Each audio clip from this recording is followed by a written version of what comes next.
po namin kayo ng saya.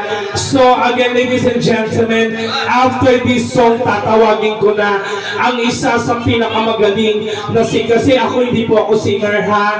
Ano lang po ako, hooks lang po ako. Pero sabi, kailangan ko talagang kumanta kasi baka mamaya mabawasan yung budget ko pag hindi ako kumanta, ha? Pero pagtapos neto, kasi hindi ko pa naririnig si Richard kumanta. Malay mo, Richard, magkasama tayo sa mga shows natin. Ayan po, ulitin ko po, ayan. Marami po tayong mga inihandang sorpresa para po sa birthday. Tapos po, actually, baka sabihin niyo po kasi medyo mahirap lang ako. Actually, mayaman po talaga ako. Hindi ko kailangan yung mga tip-tip.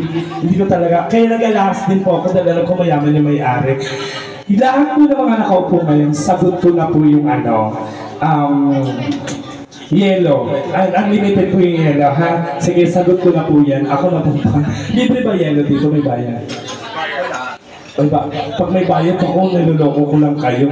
Ayan, tanungin natin si Boss J. Boss J, ano po